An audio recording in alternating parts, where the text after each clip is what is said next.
नमस्कार, साधना plus news देख रहे हैं आप। आपके साथ मैं हूं सोनाली ठाकुर। हिमाचल प्रदेश की खबरों से करेंगे बुलेटिन की शुरुआत। उसके पहले नजर हेडलाइंस पर। जयराम कैबिनेट की बैठक हुई आज। 3 फरवरी को शुरू होगी 9वीं से 12वीं कक्षाएं। 5 डे वीक की व्यवस्था हुई खत्म।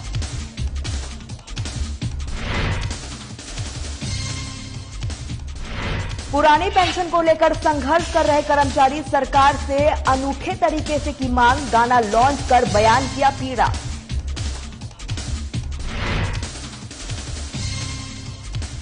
देश मना रहा आजादी का अमृत महोत्सव। 75 करोड़ सूर्य नमस्कार करने का रखा लक्ष्य। संकल्प पूरा करने को आयोजन समिति किया गया गठन। बीसीसीआई के कोच बने क्रिकेटर संग्राम सिंह। हिमाचल से 2 युवा क्रिकेटर का हुआ है चयन। रणजी ट्रॉफी में दिखा चुके हैं अपनी प्रतिभा। और पोल्यूशन कंट्रोल बोर्ड की फर्जी एनओसी। कंपनी के कंसलेट्रेट का मामला दर्ज। जांच पड़ताल में जुटी पुलिस।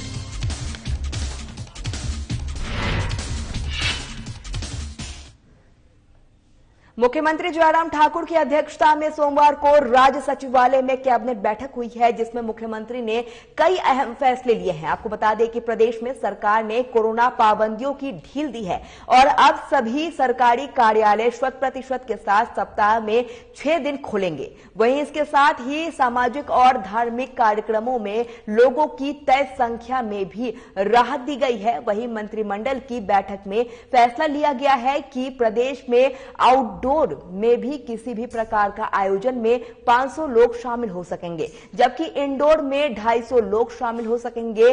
और रात्रि कर्फ्यू पहले की तरह रात 10 बजे से सुबह 6 बजे तक जारी रहेगी। साथ ही दुकानें सामान्य तौर पर ही खुलेंगी और बंद होंगी। वहीं स्कूलों को भी खोलने का फैसला लिया गया है। स्कूल 1 फरवरी से खुल जाएंगे, लेकिन विद्यार्थियों की कक्षाएं 3 फरवरी से शुरू होगी। अध्यापक और अन्य स्टाफ 1 फरवरी को स्कूल आ जाएंगे और 2 दिन के दौरान स्कूलों को सैनिटाइजेशन और साफ सफाई की जाएगी।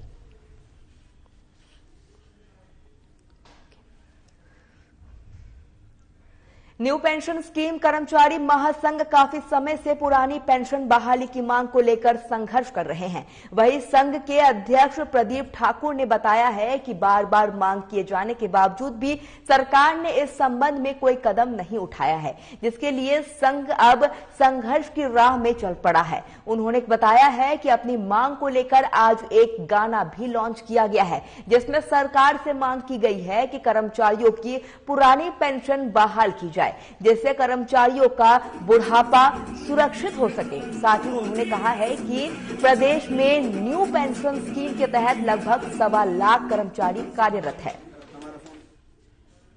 देखिए, आज हमारा एक गाना यहाँ पुरानी पेंशन बहाली को लेकर हमारे जो एक सिंगर हैं श्री हर्ष जी, इन्होंने बनाया था, उसको भी हमने रिलीज किया। और साथ में हमारी पूरी प्रदेश की टीम और हमारे सभी जिला अध्यक्ष हमारे साथ आज इस प्रेस वार्ता में सम्मिलित रहे। और ये प्रेस वार्ता, एक तो गाना हमारा रिलीज हमने करना था, इससे संबंधित थी, और दूसरा पुरानी पेंशन बहाली के लिए हम लगातार प्रदेश में प्रयास कर रहे हैं।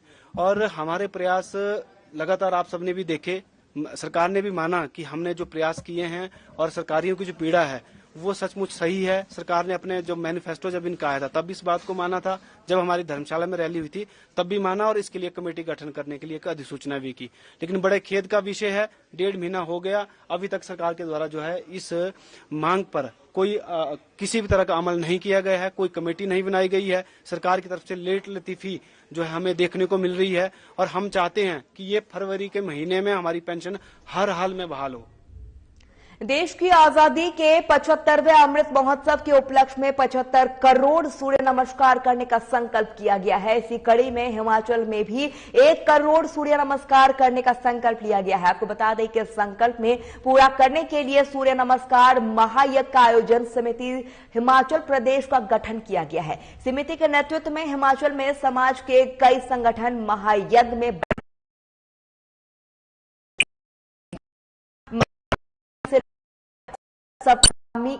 माफ करिएगा, रथ सप्तमी तक पूरे भारतवर्ष में सूर्य नमस्कार कर इसे 75 करोड़ सूर्य नमस्कार के संकल्प को प्राप्त करने ऐसी योजना बनाई गई है। वहीं आयोजन समिति के संयोजक हरी सिंह ने बताया है कि आजादी के अमृत महोत्सव पर 75 करोड़ सूर्य नमस्कार करने का संकल्प लिया गया है, जिसके तहत कई सामाजिक, राजनीतिक और छात्र संगठन एक साथ सूर्य नमस्कार कर रहे हैं। जो समिति है प्रदेश की, उसने निश्चित किया है कि 31 जनवरी से 7 फरवरी के बीच में हम प्रतिदिन योगासन करेंगे। इसके लिए हमारे पास 58,853 रजिस्ट्रेशन अभी तक हो चुके हैं और अभी ओपन रखा गया रजिस्ट्रेशन को, पंजीकरण को, क्योंकि बहुत लोगों का इसमें इच्छुक है कि अभी इसको ओपन रखा जाए। तो हमारा लक्ष्य है कि 75,000 लक्ष्य हमारा है कि इसमें पंजीकृत लोग होंगे और वो प्रतिदिन कम से कम 13 सूर्य नमस्कार करेंगे। अगर हमारे जैसे लोग, जैसे मैंने खुद बोला, आज स्वयं मैंने 78 सूर्य नमस्कार किए हैं एक टाइम में, शाम को भी करूंगा, 100 से ऊपर करूंगा। तो हमारे बीच में बहुत सारे ऐसे लोग हैं जो 100 से 200, 300 तक भी सूर्य नमस्कार प्रतिदिन करते हैं 2-3 टाइम में। तो हम 1 करोड़ का जो लक्ष्य प्रदेश में रखा गया है सूर्य नमस्कार का, सूर्य नमस्कार आयोजन समिति ने, उसको हम 100% उसको हम कंप्लीट। नाहन के राज परिवार से ताल्लुक रखने वाले क्रिकेटर संग्राम सिंह का बीसीसीआई ने बतौर, आपको बता दें, कोच चयन हुआ है। क्रिकेटर संग्राम सिंह अब जल्द कोच की भूमिका में नजर आएंगे। क्रिकेटर संग्राम सिंह ने कहा है कि बीसीसीआई की प्रक्रिया के मुताबिक वे तमाम प्रक्रियाओं से गुजर रहे हैं और अब बीसीसीआई के बतौर कोच अपनी सेवा देने जा रहे हैं। उन्होंने कहा है कि रणजी ट्रॉफी के करीब 75 मैच खेलना कोच की नियुक्ति के लिए अनिवार्य रहता है। साथ ही आपको बता दें कि संग्राम सिंह के साथ साथ मंडी जिला के ताल्लुक रखने वाले क्रिकेटर ऋषि धवन का भी बीसीसीआई में बतौर कोच चयन हुआ है। इस दौरान क्रिकेटर संग्राम सिंह के साथ अंतर्राष्ट्रीय स्तरीय क्रिकेट ट्रेंड राजेश चौहान भी मौजूद रहेंगे।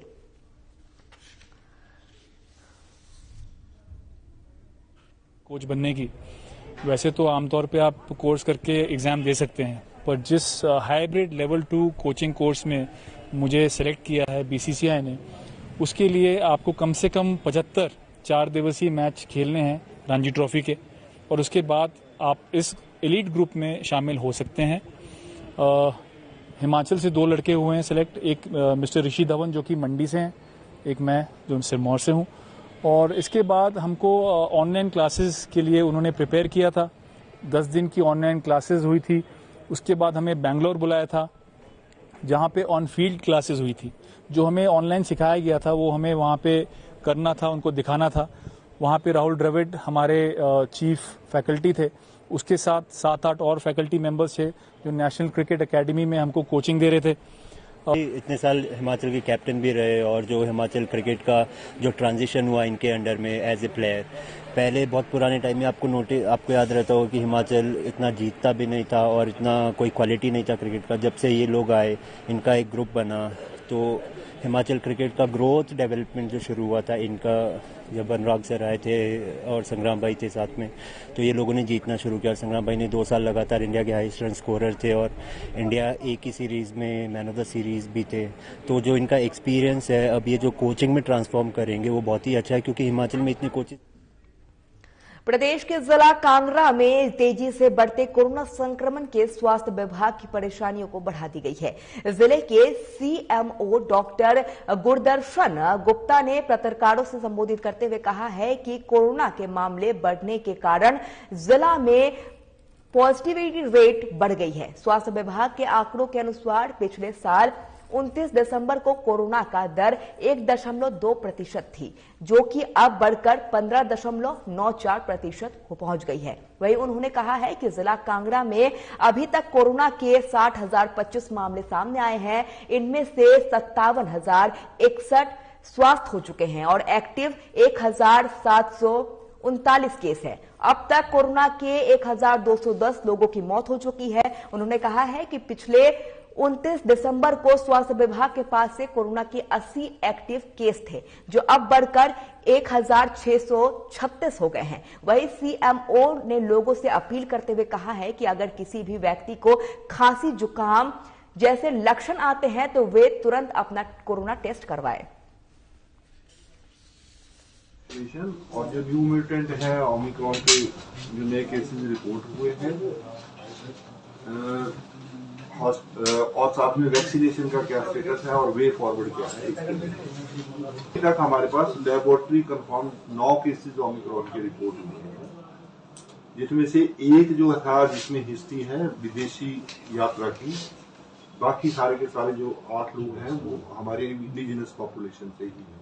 और हमारे पास जो जीनोम सीक्वेंसिंग के रिजल्ट्स आए हैं वो मिक्स्ड हैं। 9 मामलों में ओमिक्रॉन वेरिएंट पाया गया है और 27 मामलों में जो है वो डेल्टा वेरिएंट पाया गया है।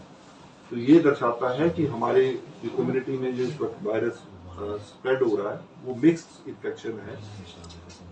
डेथ रेट हमारे पास जो है अभी 27 डेथ्स इस महीने में रिपोर्ट हुई हैं, जो ये आंकड़ा दिसंबर में 7 था।